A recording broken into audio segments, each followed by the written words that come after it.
What is going on, Berk fam? I am Steve from Berk Family 54 Comics. Welcome to another episode of our Thursday night chat, powered up comic book reviews. We're going to be hanging out. We're going to be talking comics, reviewing them, and we're going to be doing a drawing for the second Berk box. Before we do that, though, let's hit that intro.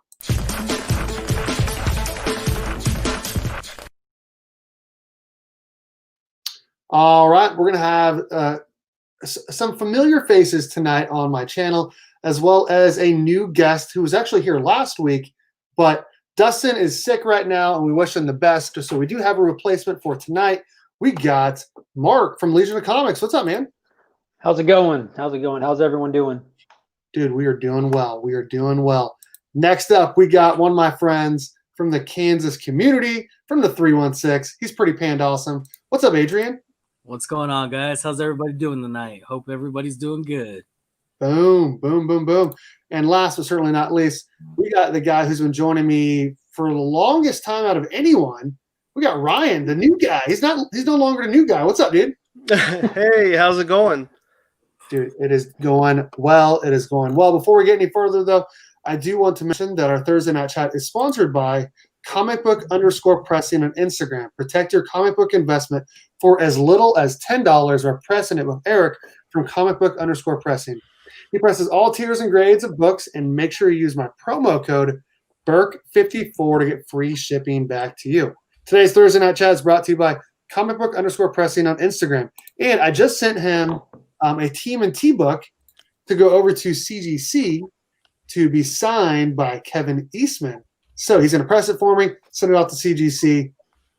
I hope it comes back in 9.0 or higher. It is a TMNT Adventures #1 newsstand. So, nice. There we go. Nice. All right, let's hit up that chat and say hi to everyone. Showtime. What's up, Shattered Glass Comic Reviews? Ready for Wednesday. What's up, man? Southern Comic Geek. What's up, dude? Let's go. Legion of Comics is here, of course. To Cover Collector. What's up, man? He will not be entered in to win tonight. I'll talk about it more when we get to the Berk box. Flash 6792 is here. Oh, thank you. But he's still a family tier member. He's great. I shouldn't have said anything. Robert, what's up, man? DJ Links. DJ spin that. Man. What's up, man? How's it going? Let's see here. Compton's Comics. What's up, man? How's it going? Hey. Dude, you are putting out a lot of IG posts. If anyone wants to buy any comic books, specifically Venom, make sure you hit up Compton's Comics on Instagram. He'll throw you out a good deal, too. He's a great dude. What's up, Austin? How's it going, man? New guy. What's up? Oh, it jumped on me. Let's see. Did I get everyone? We got issues. Hello. John's Comics of Kids. What's up? Nick Crone. How's it going?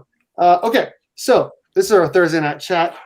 I'm excited to talk comic books with these guys, and we're going to review Firepower #6 that came out last week. We're going to review Mighty Morphin #2, Crossover #2, and we can talk about any other books that people would like to talk about. Before we do any of that, though, we always show off what books we grabbed this week. And here we go. I got my books ready. We'll try, John. What does John say? Keep Berk under control tonight.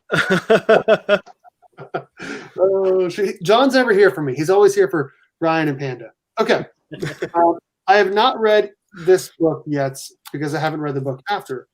Flash 767. I got the variants because the head looked weird. Who was saying the head looked weird? That was me. That was okay. weird. You kept saying head looked weird on the regular cover. And Weird. I never would have noticed it until you said that, and I'm like, okay, I got to get the variant. For Endless Winter, tie-in there, and obviously I got Endless Winter #1. It came out last week because it's a tie-in. I got to get them, and this is a variant. I think that's all they had. Though Daniel Warren Johnson. I think Superman's head looks just as weird as Black Adam's head. Crossover seems to be doing pretty well. We'll talk about it. Okay. I was not going to get this, but only because of the cover price being so high, but I love me some Teen Titans. I had to get it. I haven't read it yet. Death Metal, The Last Stories of the DC Universe. We got my boy, Wally and Dick right there on the cover. Hopefully it's I just can't do it. What? You guys taking some inappropriate non-Berk family approved language here? You Okay. didn't say it. You did. Next up, we got Mighty Morphin #2. Man, I'll tell you what, Hook Lee doing Power Rangers covers is awesome. I love his artwork. It's Perfect amazing. fit. Perfect. Honestly, it's perfect. The way he draws everything, the dagger, the Green Ranger, the putties. I like their hands. The putties look legit. They look like the Lightning Collection figures. Like Yeah. legit. I love how he did their hands looking all stony in different colors. Just awesome. Yeah. I feel like him and Peach Momoko were kind of like the flavor of 2020. You know, they seem to be the two best cover artists. I definitely like him better. Yeah. Crossover #2, which I think we figure out who this guy is in this book. Sort of. We'll talk about him. Venom 31. Definitely not my read of the week. I read it and I was unimpressed. Was it just like one page that said "Read King in Black"? It was like it was called 32 seconds, but it was like way longer than 32 seconds. I don't know. Okay, we'll just go in order. I'm just going to go in the order that I brought you guys in. That way it's easy on me. Mark, what'd you grab this week? All right. I got Detective Comics issue 1032. It's been consistent and awesome lately. I'm enjoying this a lot more than the regular Batman run. We got Damian like going after the Batman's Little Black Case book that was mentioned some issues ago in Batman, and Hush is also back, but Damian wasn't around last time Hush was, so I'm interested to see how that plays out. I also picked up the last stories of the DC Universe, which I didn't care about the price tag because this is an oversized miniature trade paperback, so you get plenty of story and I feel like you're calling me huge out. payoff for Wally fans. I feel like you're calling me out. Right Yeah, a little bit. You're not going to regret it once you read it. You will not regret it because you've been a Wally fan as well. This has been a long time coming. All right. And I also picked up the Voodoo Head Black Adam. That's Endless Winter Part 2. So you did pick that up. Oh yeah, I'm reading Endless Winter, not because I expect it to be great, but because I read Justice League stuff. Right. So I definitely got that. And then I got Part 3 with the Superman special, which story-wise, the Flash one wasn't bad or anything, but the Superman one kind of delivered more with the actual Endless Winter storyline. It was getting a little backstory on the Frost King. It was pretty cool. And I did get the variant for that.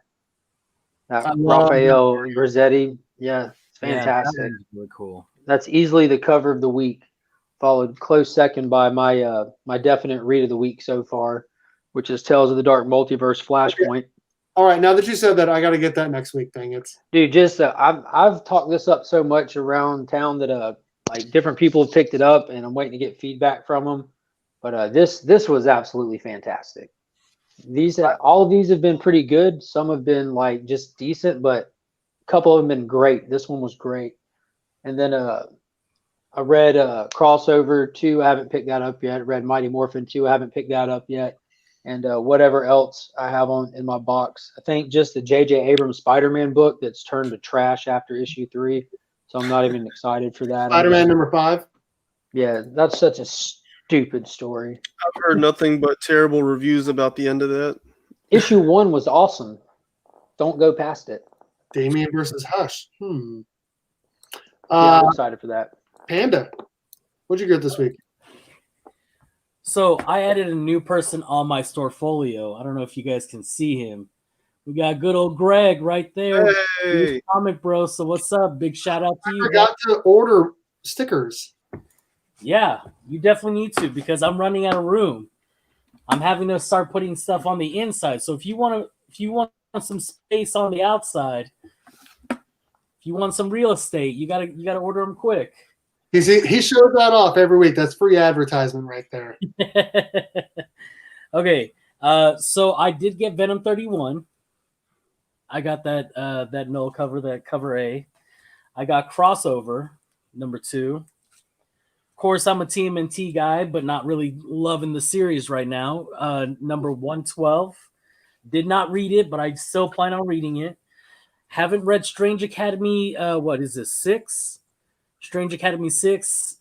Still love this story. It's really good.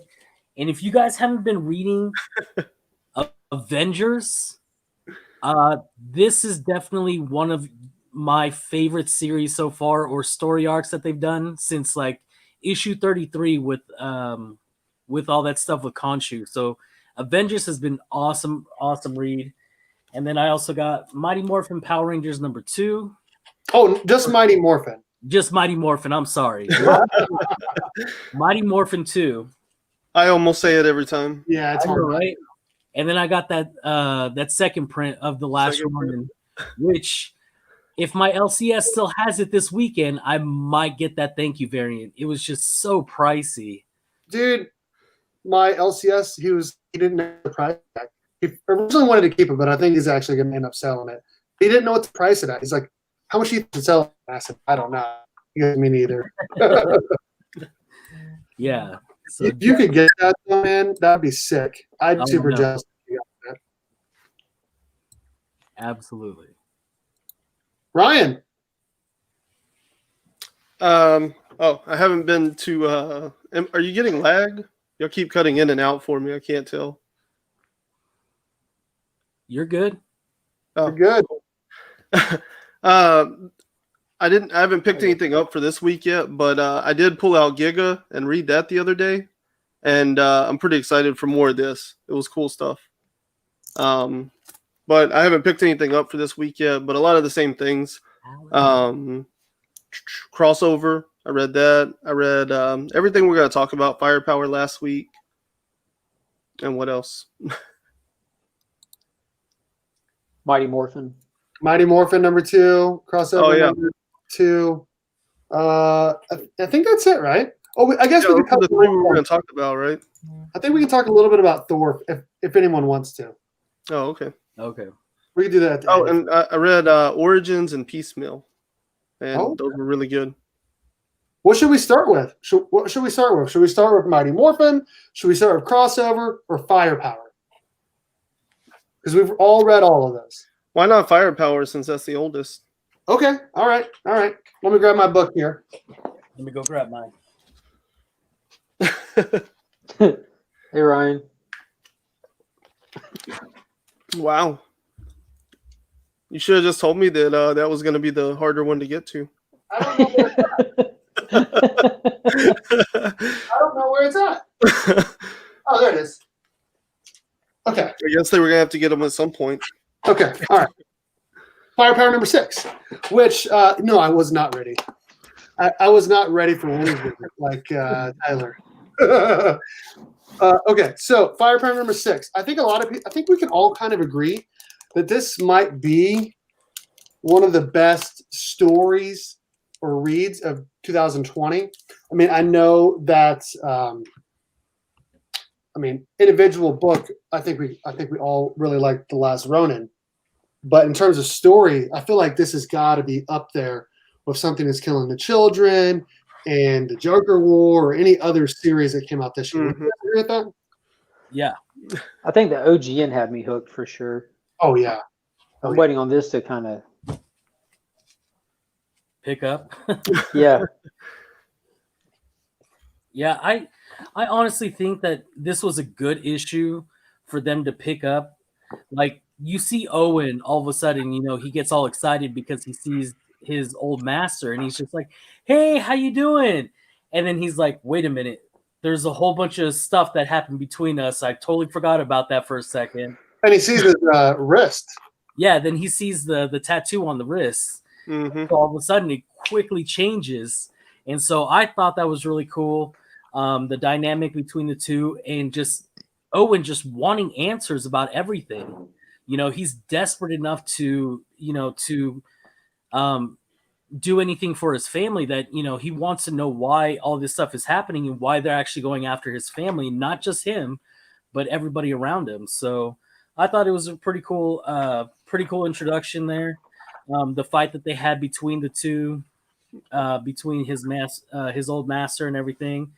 And so, man, we'll just go over it when we start going over the comic book. But towards the end there, when all that stuff happened with his master there, whoo, man, I was just like, did they really? Did they really kill him? Nah. Yeah, exactly. Nah. Did anyone else get the vibe? Did anyone else see that movie Wanted with Angelina Jolie and That's a comic book movie. Boy, where like he's like training, and they keep hearing about how like the other thing, his dad and all these other people are bad, but it comes to find out they're actually the bad people and the other people are good. That's the vibe that I got from this book about what is it? What are the people they're going against? The Flaming Fist or whatever? Mm-hmm. Well, they have the Temple of the Flaming Fist and what are the other people called? Scorched Earth Clan. The Scorched Earth Clan. Yeah. So it turns out Scorched Earth is not actually bad. Is that right? Do we know that for sure? That's what they're implying right now. Right. Yeah, I was gonna say it's implied. It's implied that they need to stop the dragon before he like gets stronger or something. Like there's some reason they should stop him instead of letting him hide out and like become more of a problem. I don't know. I Because felt they made it a point to let you know that the dragon is real. the dragon is real. The dragon. When I first saw it, I'm like, that's a lot of wasted real estate right there. And then it made me look, and this book averages out 4 panels a page. That's what it averages out. Wow. Really? That's why it felt so short. I didn't feel like it felt that short, honestly. But I mean, it definitely felt did, like but a it's good quick read, but there was a lot of like information and stuff there, you know. Oh yeah, there was. The entire issue took place in one little kind of argument in one room. That's the entirety of like the. I guess that's what I mean when I'm ready for this. It's awesome at delivering like questions, which I do like. I'm just sitting here ready for the next issue. You know, I like that about the book. I want some detailed information. I got some questions for these guys. Like J.J. Abrams kind of writing, where like everything's getting bigger and bigger, and that's the one thing that bothers me is like, you know, how long can he wrap all this up? Is it gonna come back and like make it home? You know, but for now, like I'm enjoying it. I really like that they brought in her partner, Kelly's partner, Reggie. Yeah, Is that I his like name? this is how excited he became in this issue once we really got to see his relationship with his master. You know, to me that really opened things because it almost felt kind of like an Owen and him relationship, almost like Owen's been replaced. You know, Yeah. and I think that what's his name? Waylon? Is that the right one? Waylon? I think he knows that Owen will go after him, assuming. I think he knew he had to fake his death in front of Owen, and that's why he was so insistent he leaves, because he knows he has to get up and walk away from the scene. He can't let Owen check on him, because I think Owen has the mentality he will go and save him, you know, as long as he thinks he's dead. He's going to go avenge his death, you know. Yeah. Dude, his hometown must have had like the most effective police force ever with his wife and Reggie on the force. Oh yeah. Right? And it wasn't even Owen that noticed his master with a tattoo. It was his wife who noticed it. She grabbed him by the arm and said, "Owen," and that's when he looked. Owen didn't even see it. Yeah. He was blinded by just happy to see him. But I don't even understand why he'd be happy to see him with how everything turned out that we knew so far. You know, it wasn't like with the OG. he's on like that. Well, he didn't. and the split past with him couple on- issues. He's not. He didn't really split with him specifically on bad terms, did he? I thought like that he kind of implied that he's the one that killed his ex, isn't it? Yeah, it seemed like his old master was the one that left him to deal with everything as soon as he just left. You know what I mean? Like he was just so happy to see him, but initially he forgot everything that his master had done to him while he was still in the order. So that's why I was just like, I thought it was really cool that, you know, for that split second, he's like, "Oh my God, you're alive, you're here. What is going on?" And then his wife is like, "Hey, did you check his his tats?" Yeah, You know, his identifying marks. But again, I mean, that just goes back to like how much I love the way that these characters act, because there's a lot of stuff in the facial expressions, you know, like that whole scene played out so well because of the art. It portrayed her noticing the tattoo and bringing it to Owen's attention, you know. And then like there at the end, whenever the master's laying there, it's only his eyes that shift. That's the only reason you know. But like it's so perfectly done. That's what I've really enjoyed about this story is how well acted the characters are. Chris Samney does an amazing job with the art here. And it's so simple, but like great at the same It time. reminds me of another book that Ryan and myself both are reading, where it seems so like wholesome and so peaceful, and you don't realize how like savage this book really gets, because that fight at the end is brutal. It is. Like it is really brutal, and then you get lost in like how smooth the art is and how simplistic it is, and then you can feel that dagger at the end, how slow it's going. Yeah, And you just see the pain with his eyes rolling up, and that look on that, just how fierce she looks while she's doing that to him. You just know like she's enjoying it, and I don't know, it delivers on the art big time. Yeah. I love it. I love it. Yeah, Chris Samney is just definitely killing it on the art. Like the heavy borders with everything. It's awesome. Just It reminds me of Samurai Jack. Yeah. yeah. Yeah. Primal. What is that? Jindy Tarjinsky or something? Gendy Tartakovsky. Yep, It that. feels like That. Yeah, Primal. Primal is like- fire. Primal is fantastic. Yeah. it feels like Batman Begins meets Iron Fist meets Wanted and others. Like it's just so good. Like it has all the fun stuff of all of those put together in one single book. Like and like we've all said, the OGN is definitely the best part.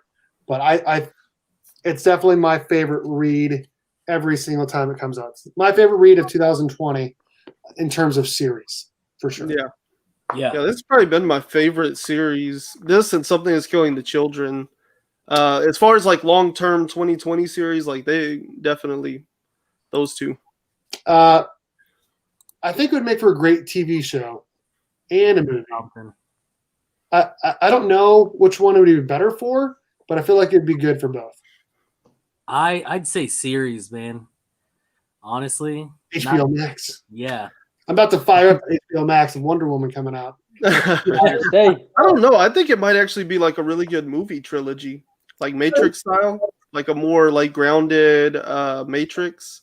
Tori knows what's up. Tori says, "I knew Firepower had to be a winner." It is. Yeah.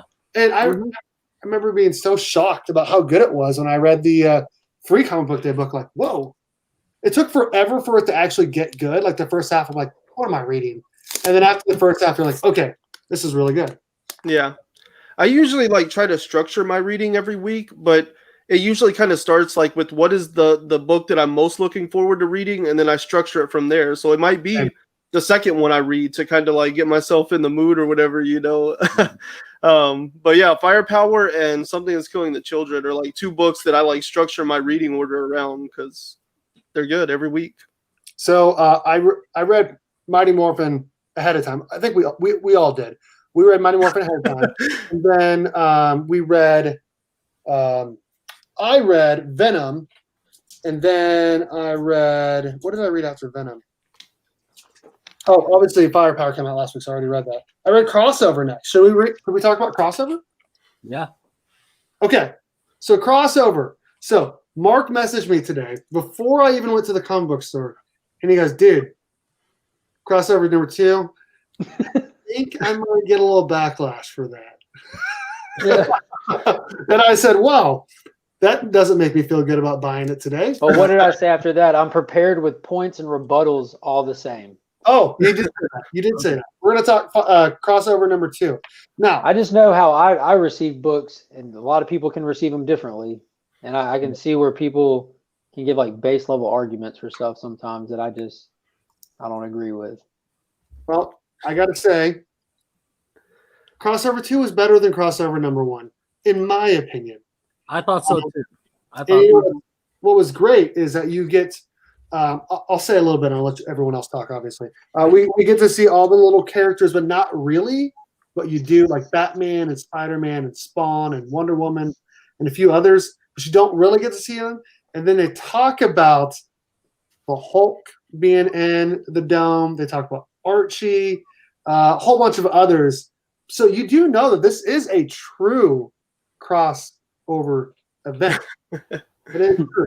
Now, I don't know how much those other characters will play into it, but I'm kind of shocked that they're allowed to be in this book even a little bit. What do you guys They're think? still just naming them. I don't know. That would cost so much money. Yeah, To I mean, get I'm those in actual that camp characters in too. there. Like, I don't think there's any weight to those words. They said Godzilla, they said the Hulk. Like, is They've the already Hulk said itself Superman. trademarked? Oh, Scooby-Doo. They said Scooby-Doo. Scooby-Doo, Archie. Yeah, so to me, there's no weight to those words. I'm not, and honestly, I think my perspective, like, I'm not even really that interested in like seeing characters, to be honest. Like, I kind of like the analog world that he's creating here. So to me, that's more interesting than if it was really the characters. But I don't feel like they really truly meant anything by saying those names. I don't think there's any weight to it. I think fully presenting them will take away from whatever story they're working toward. And I think they just completely dumped so much story on us. It's insane. Like, we find out that little girl Ava, she didn't come from inside the dome. That was a total throw off. Yeah. Yeah. We found out that there's a whole camp where they're being tested on and messed with. The people that were outside the dome when the dome went up got this whole underground agency that's running operations, kind of feeling like Lee Harvey Oswald from the Department of Truth running it. Yeah. So You find out that there's more to the Ryan character. His name's Orion, and there's some kind of like future seer that the department's working with and calling shots. They give him like this crazy kryptonite bullet that can take these people out. And then in the beginning, just the opening scene, they name drop so that all the comic creators and writers are getting murdered by someone. And they don't even mention that again. There's so many plot threads right now. So really quickly, crossover 3. Donnie Cates already tweeted it. Crossover 3 and 6 should be huge books. We'll see. They're kind of making it seem like this guy is going to go and shoot this kryptonite bullet and kill Superman. Isn't that what it seems like they're talking about? Because like issue 1 about a guy with an S on his chest. Yeah. And then now he's got this bullet that can go and kill someone. Like it's and they even know who do y'all think the narrator trained to is? use a weapon. Makes you they're making you think it's Superman. Who But do y'all think the narrator is? See, I feel like the narrator is that guy that wrote the note that had the gun. Like, to me, that's what it feels like, is that it's that guy that's been locked up or whatever, and that it's from his perspective, and maybe it's his story that he's trying to rewrite. I don't. That was an option for me, but after reading the issue and kind of thinking about it, I don't think you're going meta enough. I think it's Donnie Cates. After the opening scene with how they introduced his own book. Dude, he's the narrator. It makes perfect sense because he's like sitting there, and the way that he presented it, he's like, wait, I'm getting all confused. I got a lot going on, basically. Let me go back to the beginning. The end of the world stuff comes later. Why would he be fumbling on his own story? Maybe because someone's out there killing people that does what he does. You know, he's a potential target, and he's trying to write this story. Yeah, I think that would be a cool direction to take. Well, yeah, this issue definitely looked like a work in progress with all the like blue boxes and stuff. Well, and they already kind of had that variance where the superhero looked just like Donnie. Yeah. And I asked John about that, and I sent him I cropped the photo of his cover next to Donnie, and I said, was this intentional? And he of course danced around anything. I asked him about his art for a minute and finally said, what can I say? I have a dude crush. Oh my gosh. He's hilarious, man. Oh shit. We are talking crossover number 2 for anyone that joined us. I had high hopes for issue 1 and I felt a little left down, but this book was better than issue 1. I felt like, at least. What's up, Karate Kevin? How's it going, man? What are you up to? Poser, what's up, man? Now I can see you. Yeet. Oh shoot! Yeah, I thought it was a great book. Now, do we know for sure if Ellie is a superhero or does she just dress like one? I think she's. Dresses. I think we might find out she's one, but I think she's going to find out she's one if that's the case as well. I don't think she knows it. She just is like what do they call them? Yeah, she's a cosplayer. Yeah, cosplayer. There you go. That's what they said in the first one.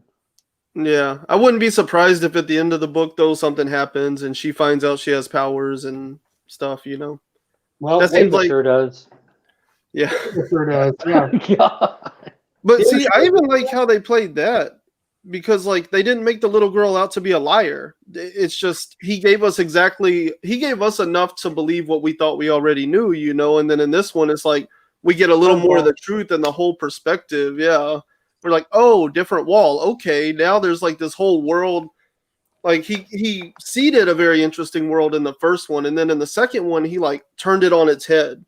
And I think that's interesting. That has me interested to see where it all goes. It just reminds me of some time ago when I was like, who is that? that's Ava. The and Ellie. silhouette? No, that's a Gundam. Yeah. Yeah, the silhouette definitely looks like a Gundam. It does, but Yeah. is it a person? It does not look like a Megazord.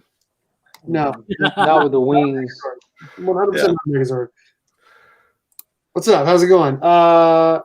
Yeah, they talked about dampening the power in there, and I guess we can try to name all the people in there. We definitely saw Spawn. Yeah. Ben Grimm. What's We that? saw Spider-Man's hand. Spider-Man's hand. Ben Grimm's are in the forefront Spider-Man, on one of them. Batman. Oh, I thought so too. I thought that was Ben Grimm's hand too. Yeah.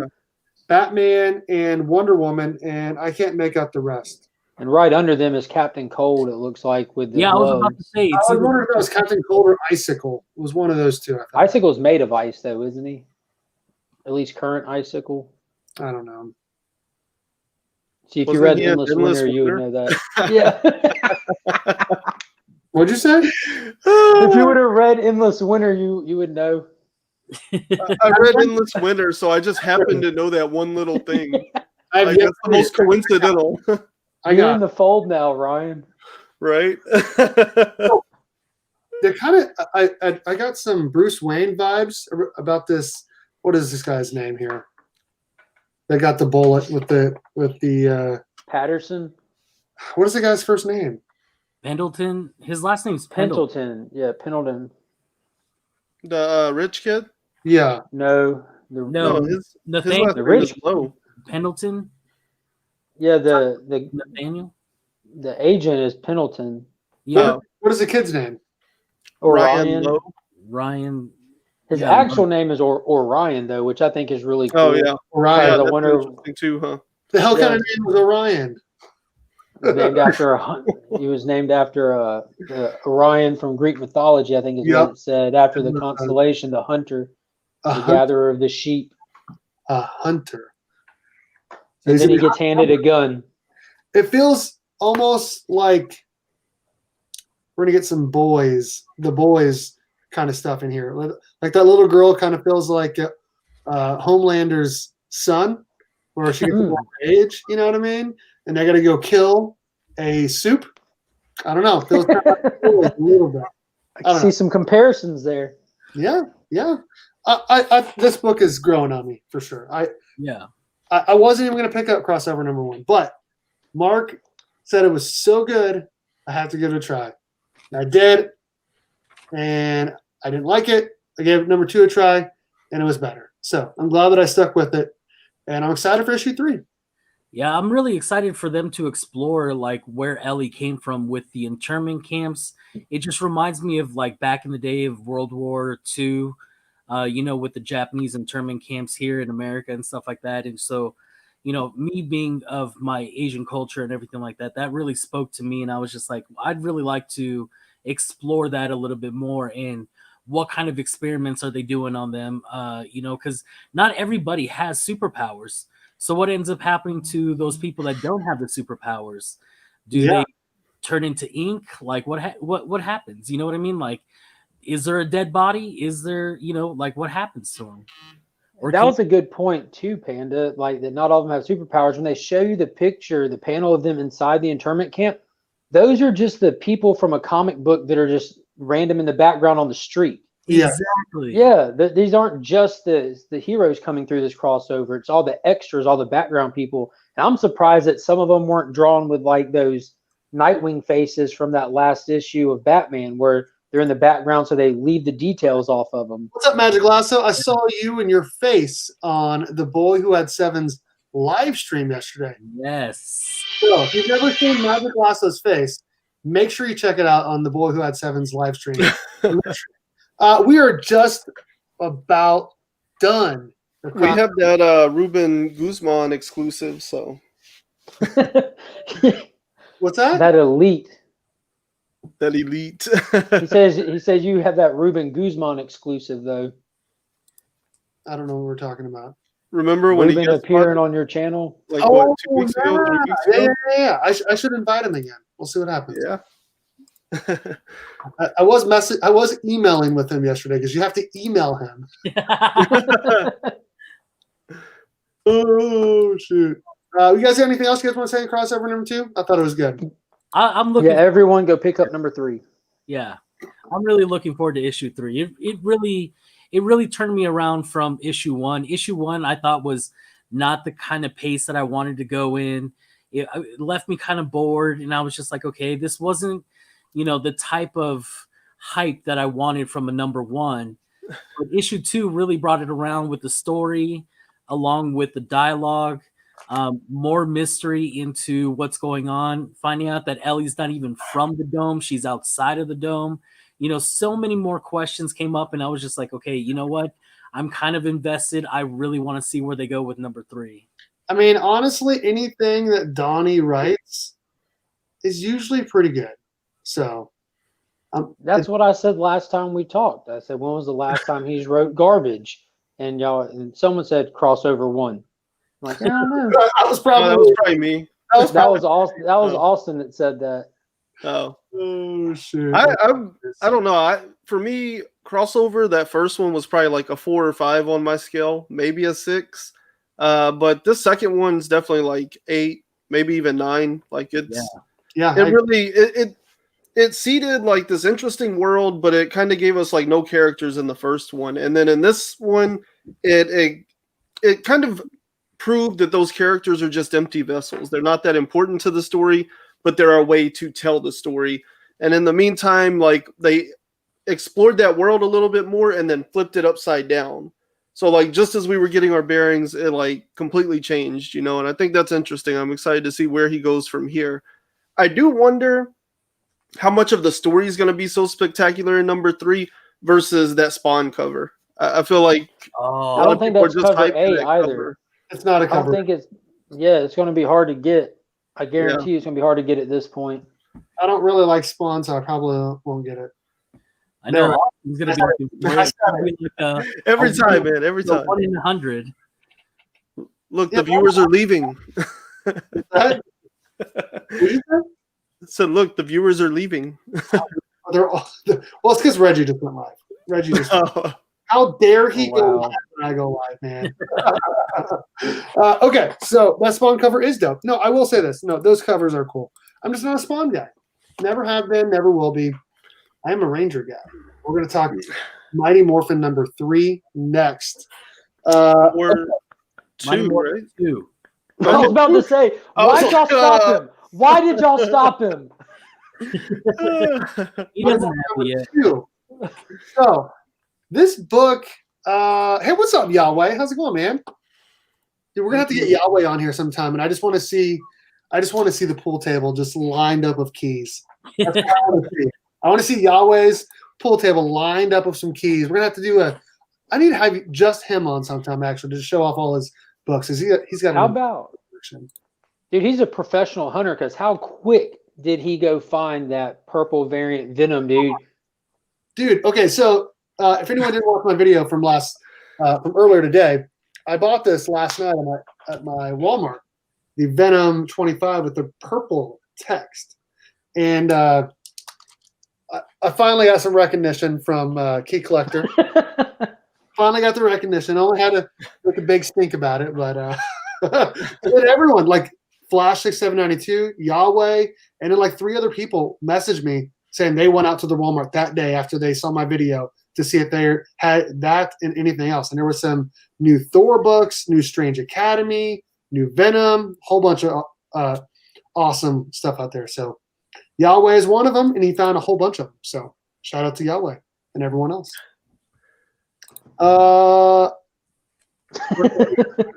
Yes, well, I have not read that. I have not read it, but I can say I've read Power Rangers number 2 that comes out next week, and it is really good. It's really good. But let's talk Mighty Morphin number 2. So Mighty Morphin number 2 is basically the first issue since the Omega Rangers have taken Lord Draken. And someone is not happy about that. Really, two people. Zordon. Yeah, there's a whole bunch of crap floating in his tube right now. He's I hate Zordon. After okay, I don't hate him. He's a douche. I don't like Zordon. He's a dick. Man, he turned your childhood hero on you. And family friendly. Sorry, I do not like Zordon. I think he's kind I of. thought you were talking about Nightwing still. I would never say that about. Call back. What do you guys think of Mighty Morphin #2? I loved it. yeah. It was simplistic, but it delivered everything it needed to deliver. We talked about this before. They've amped up Zed, and I've said I don't like their main villain just being a throwaway villain.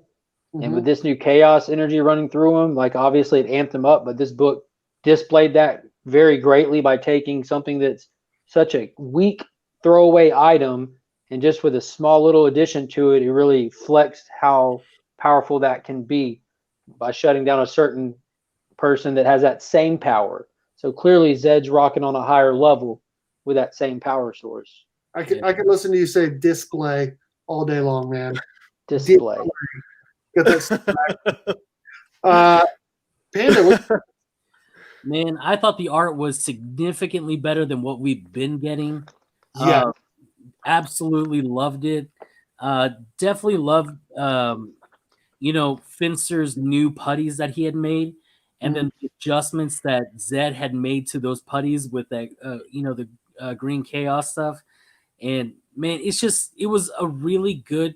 Like, I hate to say it, it's a filler issue because they're not dealing with the Omega Rangers. They're just having to deal with just the putty, right? And they're doing it. They're in town. They're not in space. They're not somewhere else. What's up, Louie? And so this is one of those episodes where they're in Angel Grove. Nothing's really moving along with the plot other than knowing that Lord Zed has these powers and can make his putties into really, really dangerous things. And the Green Ranger's a bee.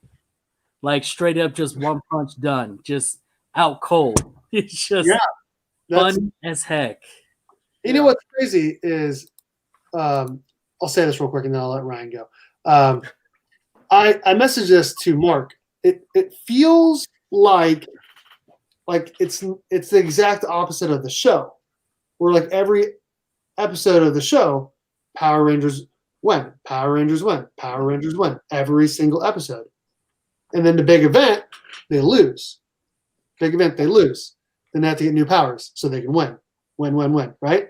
This series, every single issue they lose. Every single issue. Like when they went against the Dark Rangers and now this new putty and all, like it just feels like every book they lose and then they win the big event. You know what I mean? I don't know if that's how you guys feel, but it feels like lose, win the big one. Lose, win the big one. Well, this one, okay, so I really like this one in the fact that it feels like classic Mighty Morphin Power Rangers. This, to me, this felt like the first half of an episode, because that halfway point commercial break, that would end with them like, oh no, like dire straits, And then when you come back from that commercial break, they're all like down and stuff, like they'll be at the beginning of the next issue, and then they'll have to come together with the Green Ranger, and in the end, a big climactic battle would be the end of the episode. So to me, if you think of this as like the first half of a Power Rangers episode, it felt just like the show. Like it felt like a return to it, but it felt like if like Netflix or Hulu or somebody did a reboot and actually got it right. It felt really cool. It felt like the show, but it still has this new Green Ranger and Candace and these new mysteries. And I really like this one. I thought it felt like it went back to the roots in a lot of ways. Yeah, absolutely. And I think with the Green Ranger, they kind of took him out differently too. Everyone else kind of got hit. He got his head grabbed and cracked down, and his power source is obviously different. You saw that power leave him. So I think that might lead to a reason of taking the helmet off, maybe. It might be that the Rangers get to see who he is before the readers get to see who he is. So I don't think that was strategic. Oh, for sure. Yeah, I think they had to kind of like balance the playing field in order to bring the Green Ranger into the fold, because he's clearly shown like he thinks he's enough of a bad dude to just show up and solve the problem and jet out. And so I think like leveling the playing field and putting him on his back, it kind of gives opportunity for the Rangers to finally meet him and find out who he is and bring him into the fold, Dude, and they had him laid on his back like a freaking turtle. That was the funniest thing, too. Look at him. Panda, hold it. Show the White Ranger on that real quick. Look how horrible that artwork is for his head. It looks like they just did it. That's all they got him out of Yeah. proportion. They added a sticker of his head later. They superimposed that. They gave him that weird neck movement to it. It honestly looked like he one of those like long neck turtles. Just That was the only bad part of the whole page, though. The rest of the page looks great. Absolutely. yeah, Now, yeah. That was it. Easily the coolest thing about this book to me, though, was the opening with Zephyr, or however you say his name. Oh, is that Zordon, or is that someone else? No, this is the guy who's leading the Guardians, who Zordon stepped up and saved the day in the last issue in front of, Yeah. Okay. So this guy, he was given all these extra powers, and he's wanting to go out and conquer in the name of good. And, absolute power corrupts absolutely. I think you're looking at the Imperial.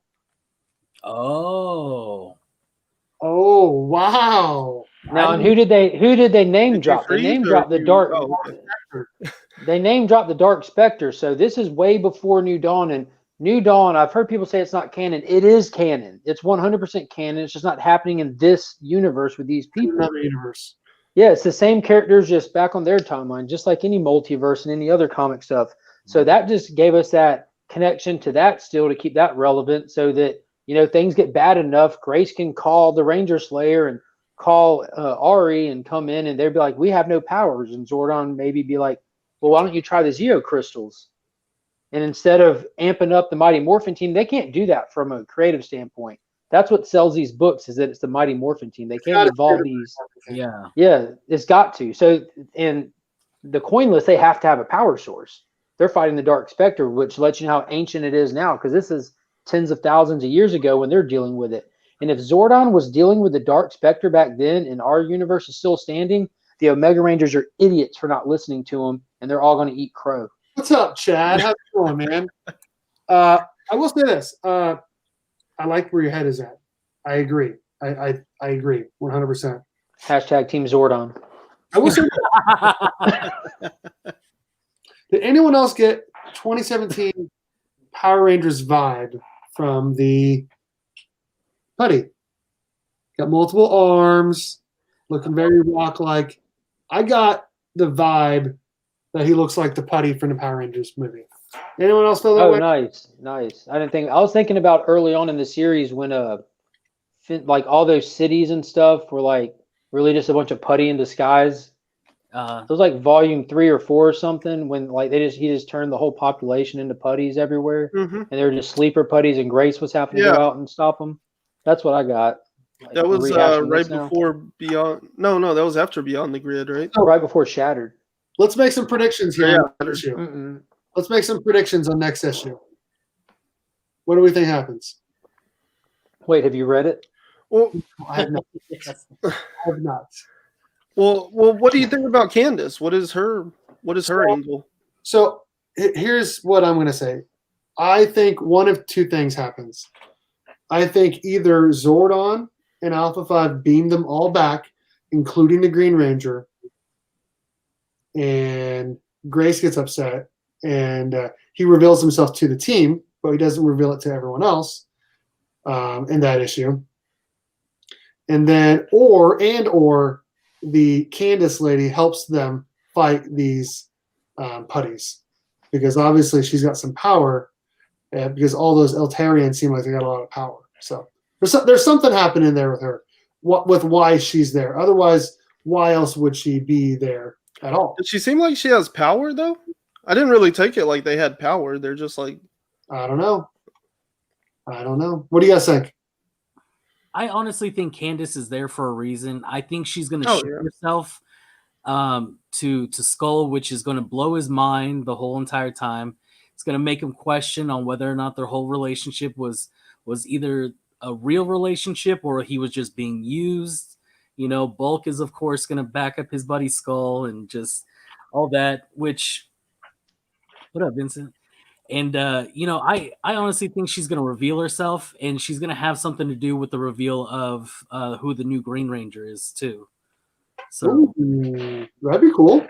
yeah, I think she's tied in with the opening scene with those floating disembodied heads that they sent Oh, yeah. her as in their steed, because that idiot who they're talking to, who's going to be tied into the main big villain, is their responsibility, and that's one of their scouts trying to get a handle on it without Zordon knowing, because probably somewhere along the way in his infinite wisdom he warned them of this and they didn't listen. yeah. So What do you think, Ryan? Man, I really don't know what exactly the Zordon angle is. I really don't have a clue. It seems important, you know, and I'm excited to find out. Like, that's one thing I really like in like the 2017 movie is like that they added to Zordon's like backstory, and then the comics have kind of picked that up and added to his backstory. I like that we're exploring Eltar and Zordon outside of the tube, but I really don't know what the angle here is yet. I'm still wondering. I do kind of feel like the whole Imperial thing and stuff, though, might be somebody that he was fighting, he was protecting against, and his Rangers could end up fighting the same enemy he fought. And I think that's kind of cool and interesting. That is cool and interesting. Do we think that Billy will confess to helping create the Green Ranger and knowing about it in the next issue?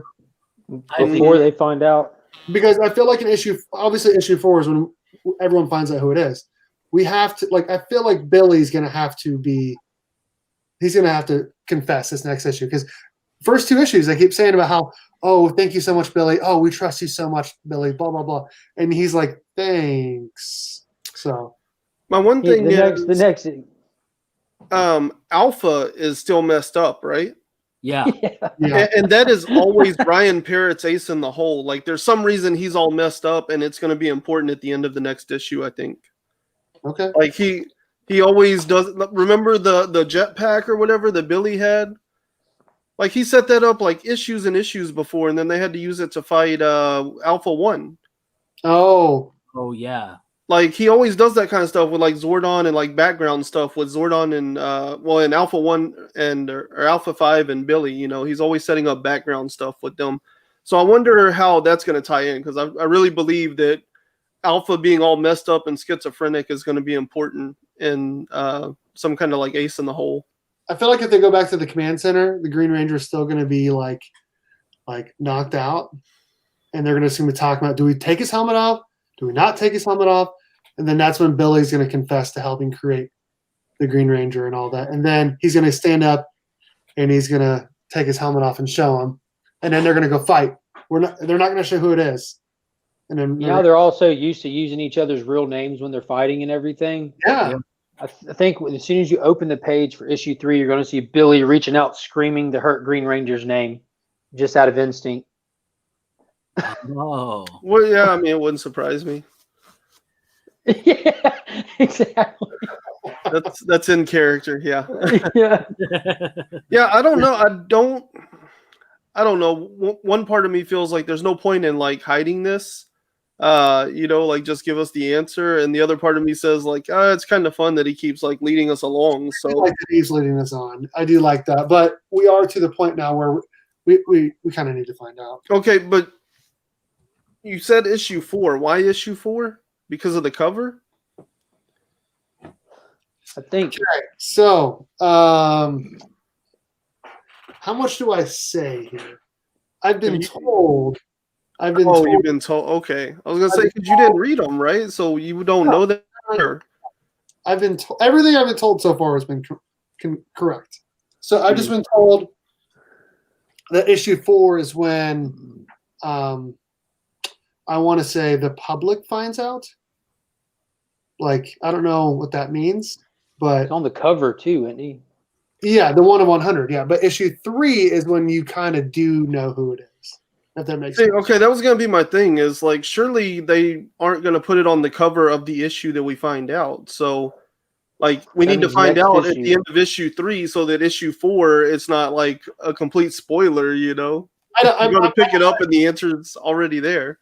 have no idea. We already know the answer because Bleeding Cool leaked it. You know what I mean? If you haven't seen it yet, I mean it's out there. You can find out who it is. I try not to. Just message me. I'll send you the covers. There you go. And we already know. I mean, we already knew anyways who it was. Like we all knew for a while. Though I was the first one to call it. I feel like. I've been saying Matt should be a Ranger since he was on the moon. Anyone could have said that. Yeah, anyone could say that they knew they were first, but I was first. So Man, Steve loves his credit. I do. Issue 1 of Go-Go, he was like, man, they should introduce a character named Matt, and he should be a Ranger. He should be a new Green Ranger. I already called it. Invest in Go-Go Power Rangers #1. There's your little spec advice there. And 55, obviously. Mighty Morphin Power Rangers 55. So, what was your guys' read of the week? What was your favorite book that you read this week? Hey, don't laugh at me. That's still good. Oh, you reread it. I guarantee you reread it. I did. I opened this bad boy. It's a second print. Why not? Why not? Why not? Well, I have not read Flash yet, but Venom sucked. It was Venom terrible, horrible. It went nowhere. Mighty Morphin #2, and then crossover. Firepower. Flashpoint. I would say for me, Mighty Morphin and crossover were both really high, but honestly, Origins #2 kind of blew my mind. So I'm really Deliver.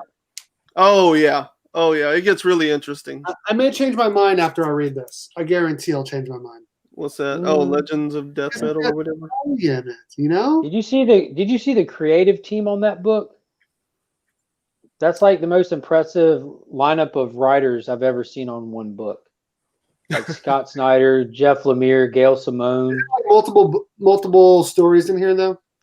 Yeah, what it is it's are you up to date on death metal? Like everyone's on what used to be Themyscira, and it's literally the night before they're about to go on their onslaught, after the Darkest Night. I know what's going on, but I don't because there's so many tie-ins and I'm not reading them all. Yeah, everyone who's alive throughout the whole thing is finally converged together, and they're about to get ready to take the fight to the Darkest Night. So it's literally their last night alive, and they're all fully aware of it because even if their plans succeed, it requires most of them to die. So you're literally seeing everyone tie up all those emotional ties, and you're seeing a lot of important stuff, especially for Wally West fans. It's something that's been a bone that you've had to pick with a certain writer over a long course of time, Steve. That gets addressed. Oh, that was hilarious. Ooh. Themyscira perks up. Hey, thank you, Mark Spector Comics. Yeah. Appreciate that, brother. Thank you. That's awesome. Money back. You to find books, man. Yeah. Panda, have you read Venom yet? Yes, I did. Did you not like it either? It didn't move the story anywhere. It did nothing. It did nothing for the story, and I do like how they picked it up right after Null had dropped him, but I wanted more. Huh? I wanted more. Oh yeah. Who caught him? Oh, he's still falling. He's still falling. No plot progression at all. God. I mean, you get a whole bunch of other stuff happening, and jumping back and forth, but no, he's just falling. Must have been a tall building. He's falling. And like talking to himself and talking to the only thing that ends up happening is that he hits a fire escape going down, hits part of the building. One of his legs is broken. Yeah. He made it on his way down. He made a helicopter, blow up. It was stupid. Because so they talk about all these like tie-ins, like mattering, right?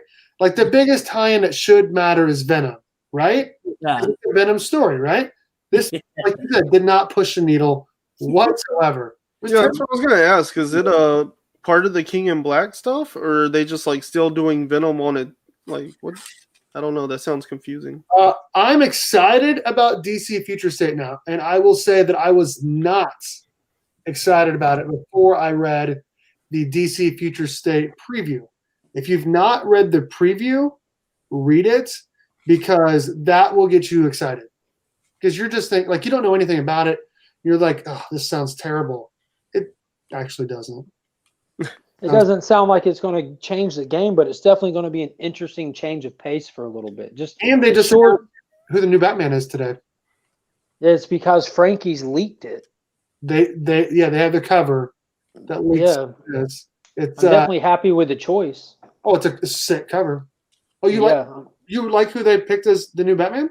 Yeah, because it makes sense from what's going on in Batman. I like the fact that they're kind of taking into consideration their current books, you know, and they're not just like going in there doing random stuff all willy nilly. Well, to me, like, I would have liked Duke Thomas because they kind of play off that like Duke is supposed to be the next Batman, right? He's super lame. Tom King did that. Super shade. Yeah. No. Okay, so the new Batman, if people don't know, is Tim Fox. Everyone thought it was Lucius Fox's son, Luke, but it's actually Tim Fox. So wasn't that Batman 100 or Tech 1027 that had that little add-in with the Fox family? I don't know. And that little drama at their house. There was so much in that Tech 1027 that's leading into all this stuff. Really? Did y'all read y'all's? Like, there's a whole Lucius Fox family drama going on, and you see him like pop off and start fighting and shooting people and stuff. He's got issues. Can I say something really quick about Venom? So Venom 30 does not like lead into King in Black like whatsoever, hardly. Like there's no way that it leads into that. And in 31, nothing happened. So like, what happened to Venom? Like, that's supposed to be Donny Cates' title. Like, what is he doing? Falling. He's like 30. They come back and the whole Earth is black. They're like, what happened? Yeah. And apparently, Noel is already there. But then in King of Black, Noel wasn't there yet. Like, right. They don't go together. And then in 31, he's just falling. So 30 and 31 sucked. I hope he's still falling in 32. I'm sure something will happen in King of Black too. But I don't think you need all the tie-ins for that, for sure.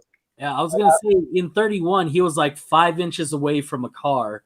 So in 32, we'll find out what happens in those 2 seconds within those. Sounds like Inception all over again. Yeah. Oh, shoot. I don't know. I did hear on a podcast a shop owner that is generally known for his negative opinion. In fact, as a shop owner, he symbolically boycotted DC changing to Tuesday releases for a while there. And he said that the Shazam future state is supposed to be pretty incredible. So it looks good. It looks really good. Honestly, all of them look good. I think they just all look good. There's a couple I'm going to pass on. Like the Eternal Robin, I'm going to pass on. I don't really necessarily need that. The Harley Quinn book, I'm going to pass on. There's about 5 or 6 Batman books that group together for one story. I'm just going to pick up a Dark Detective, the next Batman. Yeah, I'm looking forward to that Batman. I think it's going to be fun. Immortal Wonder Woman looks wild. What's that? You think it's going to suck? No, I'm not picking up anything. I decided not to do Future State. I'm not really into DC as much as you guys are, so yeah, that's fine. I'll take your guys' word for it. If I see a lot of other things pop off, I might hop on. Like the new Batman sounds really cool. Like I like that. But like I said, I'm not a big DC guy. I'm more of a Batman guy than a DC guy. So Dark Detective. Yeah. Oh, the Dark Detective looks good. Yeah. Yeah, that looks really good. After Mark was talking about it, I really want to check that out. So that may be the only thing that I check out. So Yeah, this particular guy, he said he's read, I think, like 17 of the books already. And he said Shazam, like, he wishes that existed outside of Future State. He said the story alone, like, it's just really good Shazam storytelling, you know? So he really likes that one. And then he said the Batman family books are pretty good because it's only 2 books for everything else. But because the Bat family's all sharing one storyline, it feels like you're getting more for those 2 months worth. And he said pretty much everything else he's read is awful. Like really, really bad. But you also started that by saying he dislikes most everything. Mm-hmm. True that. Yeah. True that. Okay, just making sure we clarify that real quick. All right. But Shazam also, should be amazing. You know how good the Bat family stuff and the Shazam Yeah. is. Yeah, I'm excited for the Flash stuff. What they're doing with that. That sounds really interesting. It does. The I don't like what they keep doing to Wally. How dare they keep doing that bull crap? Yeah, sorry about that, guys. But hey, I gotta hop out. I'm going back over to my parents' place. Thank you guys for having me. Good luck to all the Berk family family tier members. Hopefully, one of you guys is gonna win. Hopefully, it's a good Berk box for you guys. I've seen the Berk box and it looks awesome. So thank you guys so much. You guys have a good night. We'll see you all tomorrow. Later, brother. Thanks for coming on, man. Night, Panda. Yeah. I'm making the list right now. 1, 2, 3, 4, 5, 6. It's got to be more than that, right? So do you plan on going back and picking up that Flashpoint book at any point? Yeah, I mean, I want to get it next week. Now that you said it, how good it is. Yep, I will. I guess all those Tales from the Dark Multiverse have been really decent. What's up? Coco loves Chevy. How's it going, man? He is a friend tier member. Should we get into this Berk box drawing? Should we do it? What do you want to do next week? What's that? What do we want to talk about next week? Oh, yeah, we can talk about that. We can talk about that and then do the Berk box drawing. How about that? Yeah, there you go. Okay. All right. Power Rangers #2 and Batman 105, right? Yes. So those come out next week. Let me just look at Marvel. I hope to God they're done with this, guys. This is the conclusion. The Matina cover for 105 is insane. Is it? It is insane. The one that's coming out next week? Yes. Oh, okay. The conclusion to the Ghostmaker crap. So your Immortal Hulk or whatever comes out next week, but hell yeah. How is that even going to end? Like, they've told us nothing. What, for Ghostmaker? Yeah, like 104 gave us y'all. pretty good meat on the bone, but if it ends in one more in this issue, then like we aren't going to know anything. Gave us worthless meat. He gave us spoiled meat. Okay, hold on. I'm gonna do this. All right, guys. Let me do this. I've said it's filler. So, they are gonna go. I didn't say this earlier. They are gonna go back to the regular numbers after Future State. So like the first one after Future State, it's like Batman 106 or 107 or whatever. Okay, so we have Batman and Nightwing coming out next week.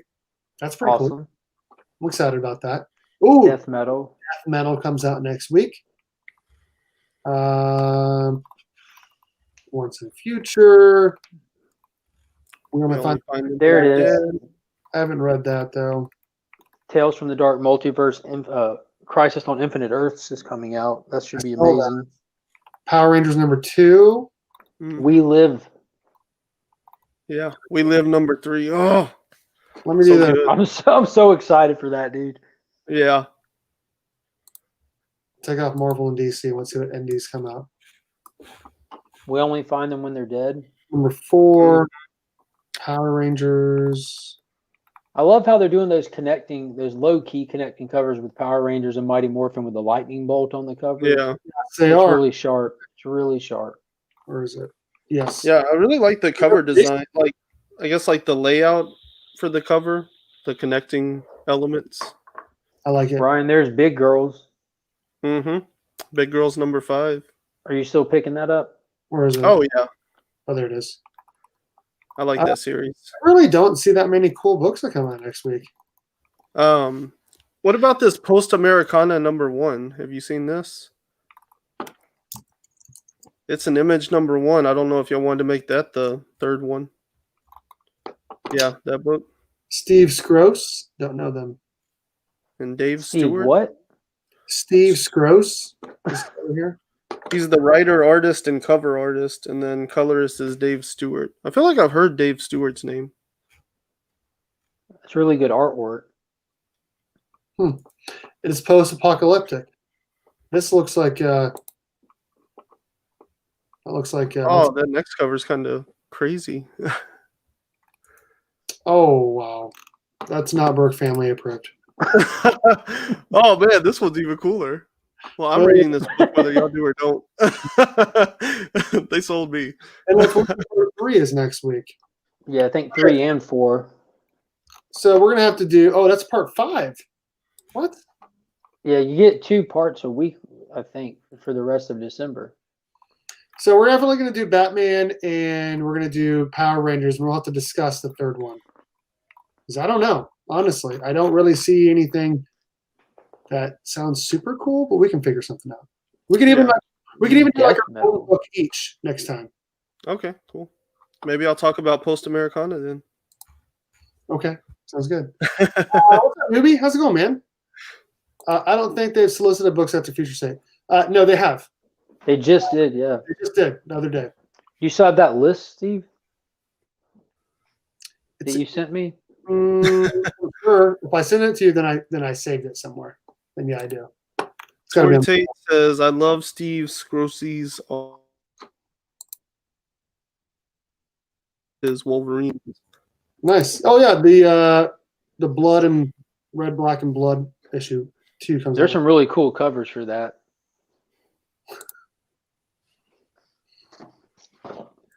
Yeah, okay, all right. What's up with the new writer and detective? Isn't James Tynion supposed to do a show following Future State? That's what I heard. I thought.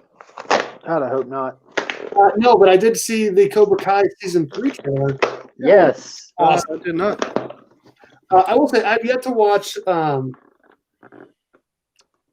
open it. Let's see it. What is that? You and Panda asked me if I Lightning lightning figures. I yeah. get more than you guys do, but I just send them all to Belgium. Oh, that's the That's Cat. yeah, and she's got like the sparkly outfit from like Yeah, the, well, it's when they had the shields. Yeah. I got the whole team right there. I should probably move them over here so you can actually see them. The whole team's right there. Dude, the sculpt for her actually looks amazing. Red, green, pink, blue. Nice. They did good with it. Season 3 trailer looks good. Excited for Chosen One. What's Chosen One? I don't know. I was gonna ask.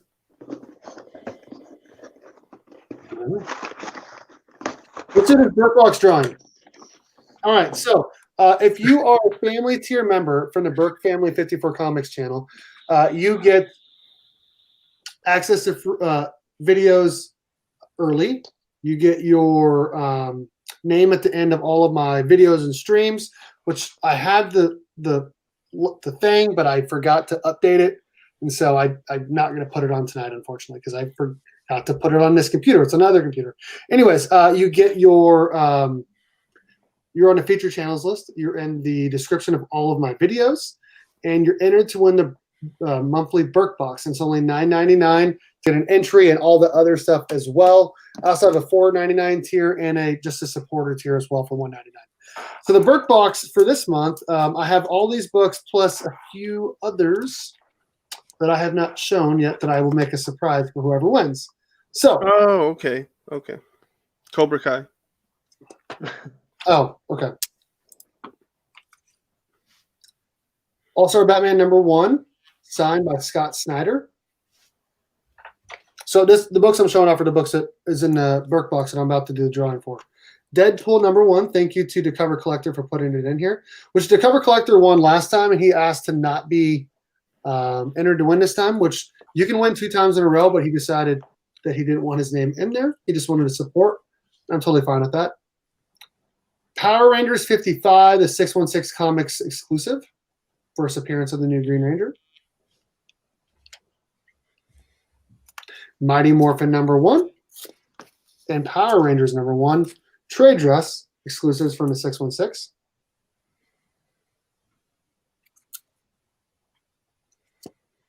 Wonder Woman's 755. This is a cool cover. Team and T number 109, the 1 of 10 variant. Love that cover. And then Empire number 6, First Immortal She-Hulk, plus a few others that will be, like I said, a surprise for whoever wins. Okay, so let's go ahead and do this drawing here.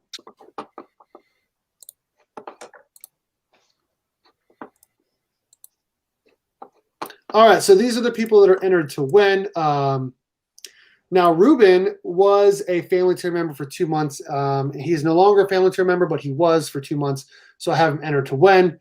DJ Links upgraded to a family tier member. Kidrano Prince, Collectibles Lounge, which is Selwyn, Deep Dive Comics, my friend Mike V, Flash 6792, Comic Book Poser, and Legion needs his own lane there. And Legion of Comics. So those are the people entered to win. Let's go ahead and do the dice roller here. All right, 9, a good little randomizer. All right, here we go.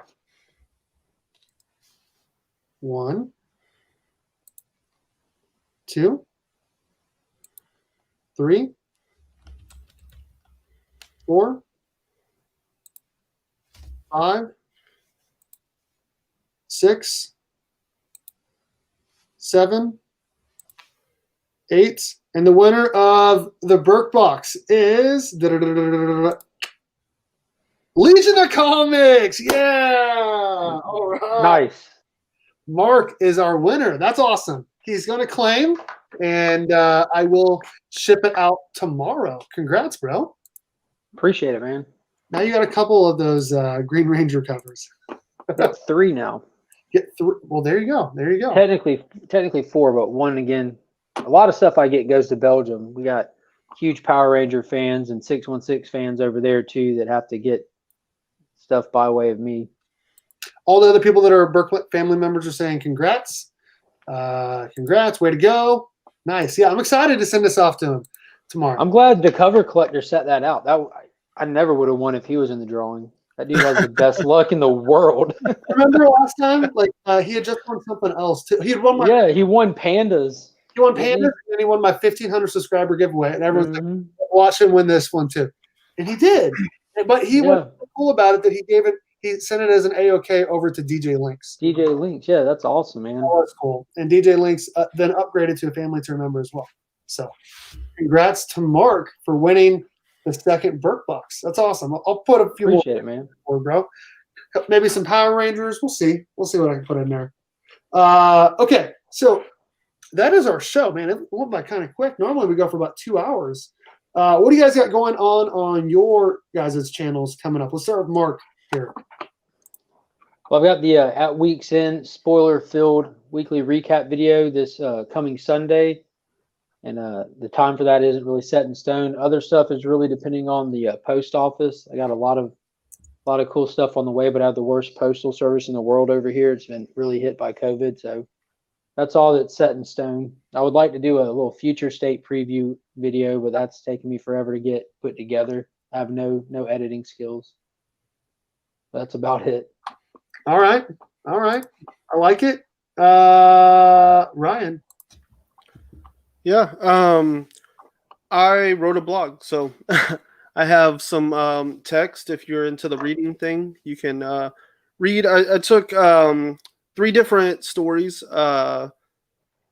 Origins from Boom Studios, Dr. Stone, which is a manga from Japan, and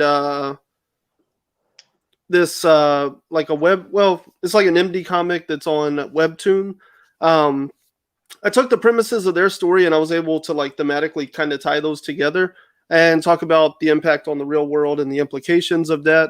So that's on my website, nuexguy.com. So check that out, read it. It's I think it's pretty cool. So I'm happy with that. I was planning on doing something live tomorrow, and then I just got invited on the Comics Lounge channel. So I'll be there at 8 p.m. Central tomorrow. Mm-hmm. And I did a 4-hour interview with JD Gonzalez, the guy that created Crossbones comic that we did on here before. Yeah, he's a good dude. Yeah. So I talked to him like 4 hours the other night. So I'm trying to pick the best 2 hours to give to the public. Boom. Nice. And that should be out. I'm trying for Sunday night. We'll see what happens. Or Sunday afternoon, I guess, is a better way to put it. Carolina Chris 26. What's up, man? What's up, folks? Just stopping by to say what's up. About to eat dinner, but I'll hang it till my plate ready. Okay, so Carolina Chris 26. Your God Country #1. It came back at 9.2 when it was a Blue Label 9.8, signed by Donnie Cates. Was part of the reason why I did not do the JDF signing. Like Mark knows, I went back and forth. Do I do the Eastman's in-house signing or the JDF in-house signing? And I'm like, man, Carolina Chris 26. He just sent in a God Country 1. It was a 9.8, signed.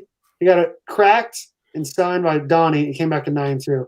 And I don't want my Mighty Morphin #0, 1 of 50 Green Ranger, to come back lower than a 9.8. Like I already paid for it to be graded, so I'm thinking I'm just going to keep it there. And so I ended up going with the Eastman signing. But man, I remember when that happened, he was so pissed, and he called CGC and complained. It was great. It was great. So, what's up, Southern Comic Geek? You missed out. Our boy Mark from Legion of Comics just won the Berk box. Yeah, 9.8 came back in 9.2. They shifted the cover somehow. Wow. Oh, they shifted it with an elbow drop. Probably. We had to crack it. Probably put his elbow on it. Talking to someone in the middle. Oh, oops. Did I just put my elbow in someone's book? Oh, who cares? I'm Donnie Cates. We fired quality control years ago. It's fine. What's funny is that when you fill out the CGC in-house form, like I don't know if that used to be there because I've never done it before, but a little thing comes up that says, and I thought of Carolina Chris 26, it says, warning, just because your book is already a grade, that does not mean it'll come back that same grade after it gets signed in person at CGC. You're taking the risk or whatever to do that. I'm like, okay, well, I'm glad I didn't do that. So they probably just crack people's books, put them all in a random stack, move that stack next to them, and just have a list separate. You're not even getting your same book back. Everyone's saying they'd be livid too. Yeah. So, and what's crazy is like the directions for the in-house signing are very robust. Like you got to make your signing window, and it's got to be big, and you got to put this little sheet on the back, and you got to write on the outside of the box the initials of the people on all sides of the box, and you got to put it in a certain order and whatnot. And it's just like, and then they mess up my boy Carolina Chris 26's book. So Mark knows how much I hate CGC. They don't care. They don't care. They just want your money. But I do like how the books, how Mark says, display on my Display. Display. Kate signed. How do you say display? Display. Display. Display. That does not sound as fun. It just doesn't. We can talk display or display. Display. Display. If I ever go down to Georgia, I'm gonna hang out with you and Dustin. That'll be fun. Kate signed it at CGC. They cracked it and said they're not responsible for once it cracked by them and signed or something. I can't remember. Check my channel for a video where I called them. It was a great 15 to 20 minute video. I watched the whole thing and I was dying because he was like, he had her on speaker and he's like looking super pissed, but he's trying not to be rude to her because she's just a customer service rep. Oh man, She's just the victim. She's really nice, but he wasn't happy. They do not care. Her job title is official punching bag. I don't know CGC being better than CGC. I don't know. Their grading's probably better, but I like the cases for CGC. So there's that. I will say, you say, yeah, well, they live in the same state. Dude, we're not far from each other. Oh shoot! You guys need to make that happen. You guys need to hang out sometime. If you come to Georgia, you got to come by, dude. Heck yeah! Are we all in Georgia? Yeah, he Dustin's been in his house. Oh yeah, that's right. Fun fact: I was born in Georgia. Oh wow! That's Layers, not bro. a badge of honor. Right out of Atlanta. You say display like Dustin. Yeah, case is solid. The cases are better now. They are better now, for sure. For sure. I still like the part of the case that actually has the label is so much sleeker on CGCs. Like it has that well on the back side of it. They stack better. I don't know. When you put a stack of CGC and a stack of CBCS next to each other, the CBCS like look foggy. Oh, they look Like the plastic is way more clear with the CGC. Like when you stack them up, you get to a point where you can't see through the CBCS ones. I mean, you can see through them individually just fine. Like cheap But- headlights. Yeah, it's like it just might be more durable plastic, so it's not as transparent. I think we all should just switch to EGS and call it a day. In the dispute. My buddy D-Runt Comics used to do his DGC, where he would make his own little label for you and put in a D-Runt Comics. And he said he would give you whatever grade you want. Nice. 7.0, A+, whatever you want. It was great. A+. He lives in Augusta, right? Yeah, I'm in Augusta. Okay. All right. I'm quitting my job and moving to Georgia so I can feel included. You should move to Kansas. I've got a spare room you can rent. Oh, there you go. It's temporary, though. You got to pay 5 months in advance. You can only stay 1 week, though. Sometime I'm gonna go to Texas and see Ryan and Chino and Manny down there in Houston, Texas. Because I've been to Houston before, and it was pretty fun. He's in Douglasville. I bet it was hot. Actually, no, December. We went down there for a bowl game. K-State was playing Rutgers or something in the Texans football stadium. So 2 hours away. There you go. It's hot right now, so. My favorite city. I couldn't live in California. I might move back to Atlanta. Nice. Okay, so I will say on my channel, I got to work like all day tomorrow. Like we have a basketball game tomorrow. I got to stream. I don't really have a video set up for tomorrow, so I might do a middle of the day watch party where I watch episode 6 and 7. 6 was last week, right? I think so. 6 and 7 for The Mandalorian. Or I'll So figure. you still haven't watched last week's episode at all? Oh my God. Or I might go do some hunting and do a video on that because I got a little time. Watch Mando. What's that? Watch Mando, dude. Definitely. All right. Maybe I'll do a watch party when this is over. I'll just turn the stream off, do a new stream, and watch season 2, episode 6. We'll see. It was so cool. And then Saturday night, me and Mark Spector Comics and Karate Kevin are going to be doing a stream talking about our 2021 goals. So be on the lookout for that. I think it'll be about 9 o'clock Eastern. We'll see. You haven't watched dude, and he's a big Star Wars fan too. He's been watching a lot of the Clone Wars animated. So Dude, Clone Wars is fantastic. okay, so what was all that stuff you guys were putting in a chat today about upcoming news that you guys were getting alerts from? Key Collector alerts about everything. It's annoying. So Disney had a investors meeting, Oh, obviously with investors. So everything that was talked about was just getting popped up on Key Collector. This person's going to be showing up in this. They low key announced like 57 different upcoming shows. So the reality of all 57 of those upcoming shows hitting Disney Plus or whatever is not 100% to begin with. Much less what kind of time frame are you even talking? Like the Abomination is going to appear again. These people, those people. I take it with a grain of salt. speculation. Yeah. I take it with a grain of salt. Well, they did what? There's 10 Marvel shows and 10 Star Wars shows that they announced, and like, Ashoka, It turned out- Lando. why did they not learn their lesson with Star Wars? They're like, we're gonna have every year. And how long did that last?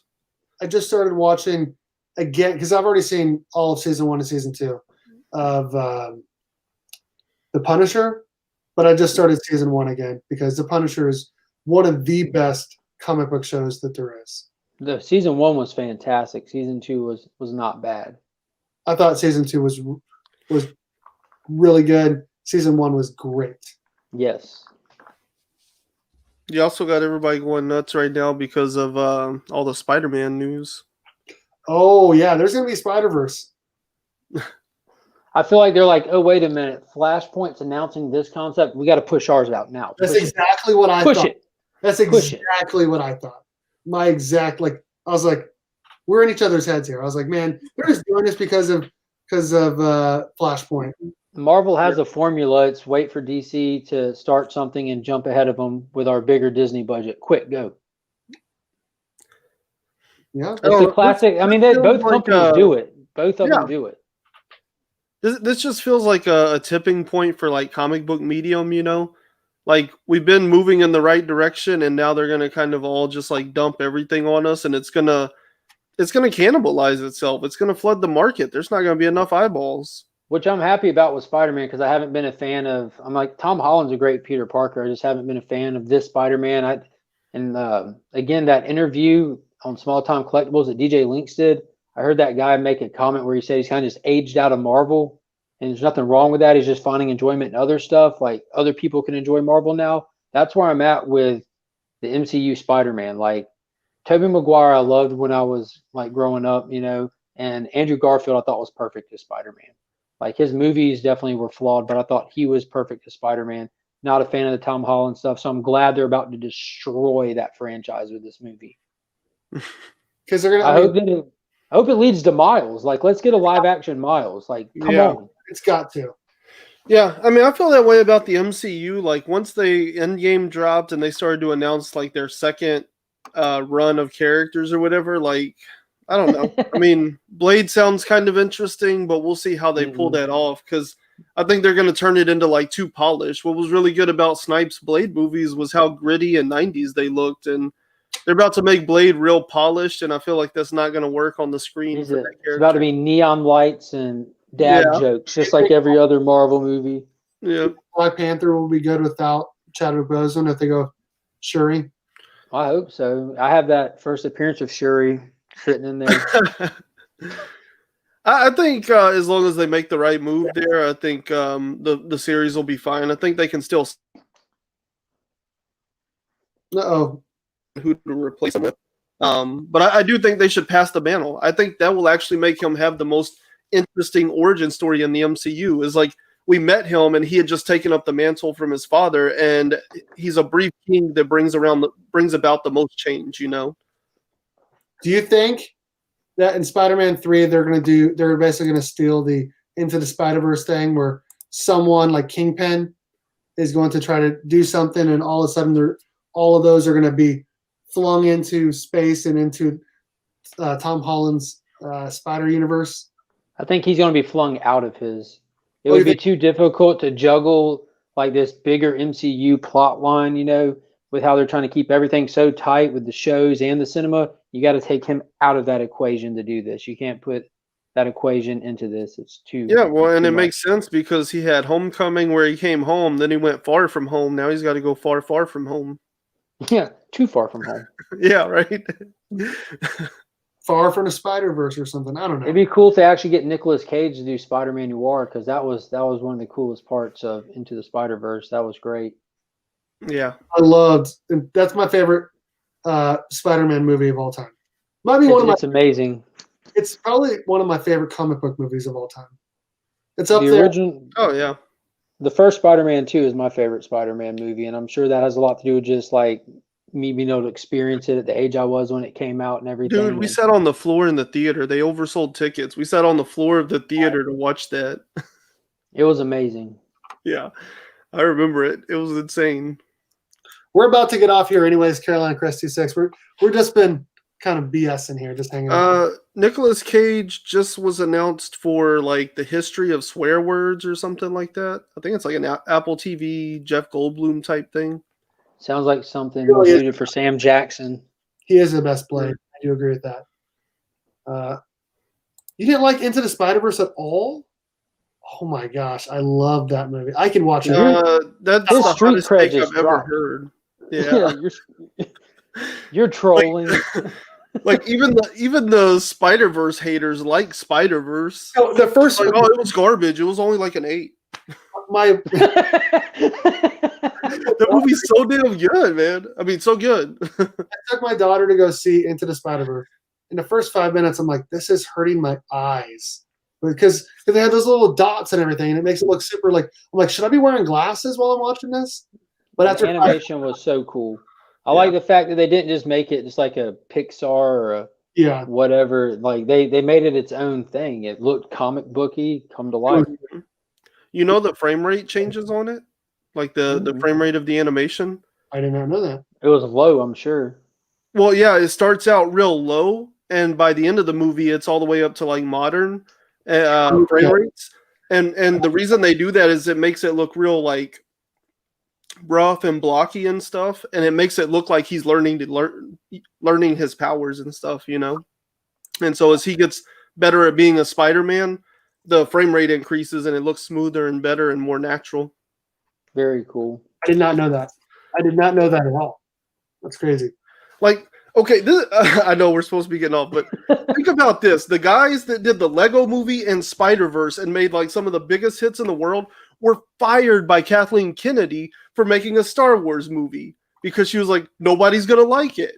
Like, how stupid do you have to be? Like, no wonder she's not the... Oh, my God. They gave her Star Wars. That was the worst decision they've ever made for Star Wars. Kathleen Kennedy does not know anything. Venom 25 brothers here. Sendai and TSP. What's up, man? I can't believe she fired them for making their version of Solo. I think it would have been a really amazing movie. Oh, he likes Peter Parker more, not Miles Morales. Okay, I get you.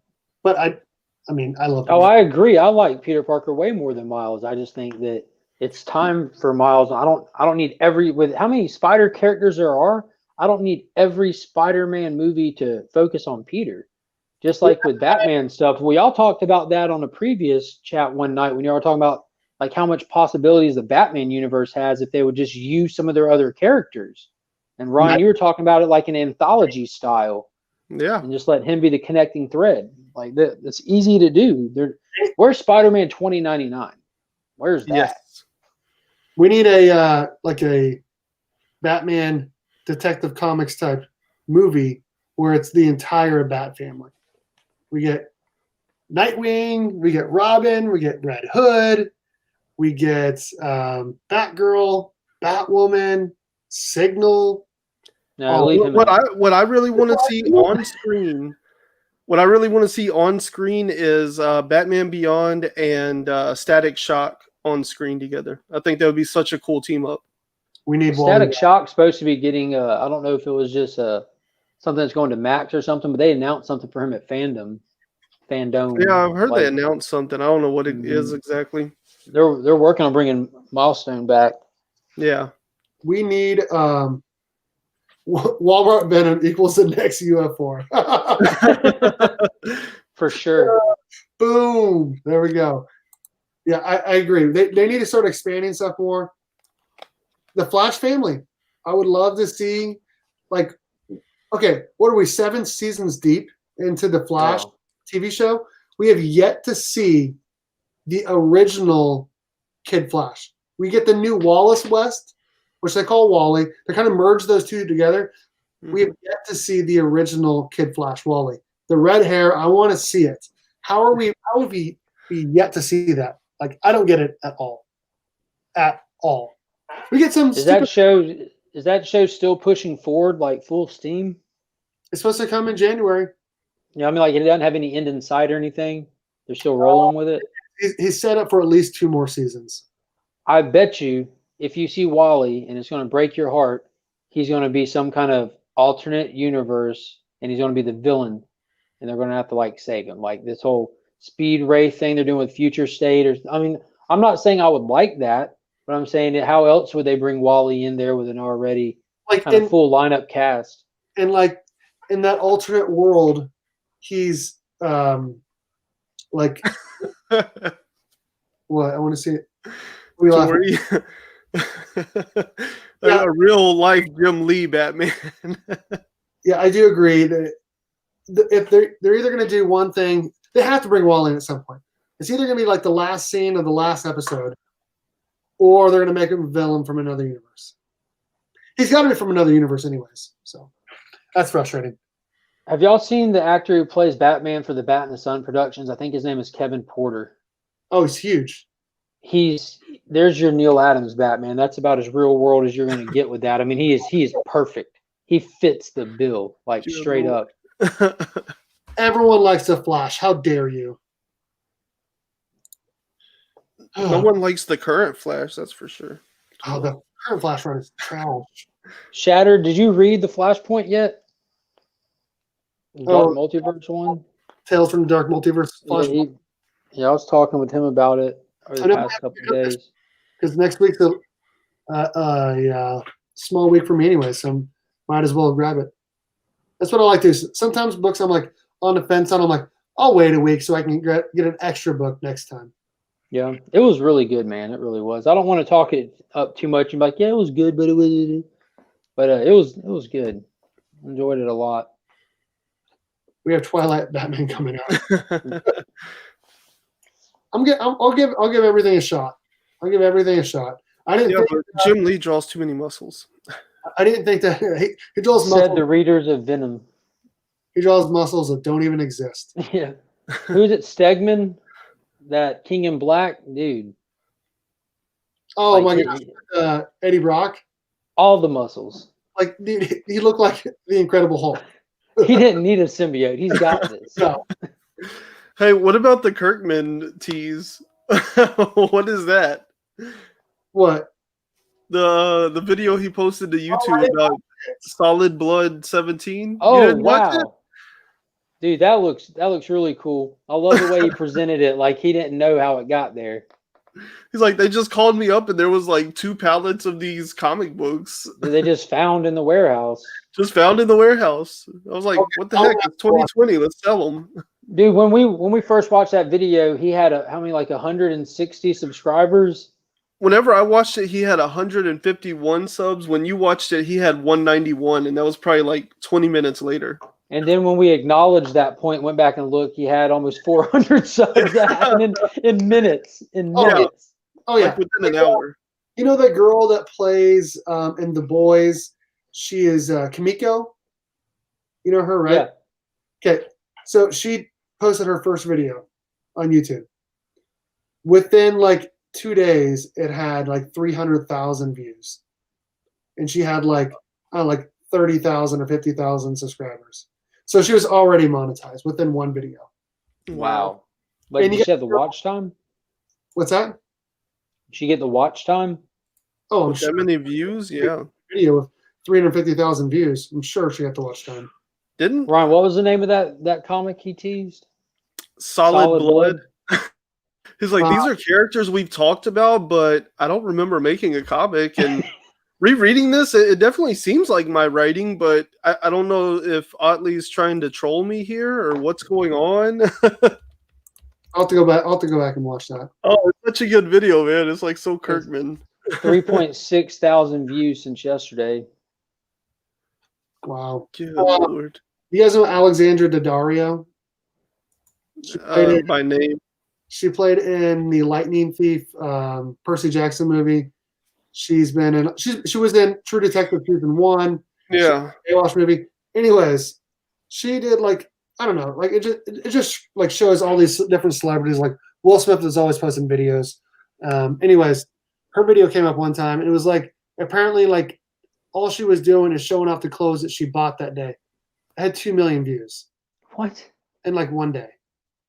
If you had more clothes with sleeves, you could do that.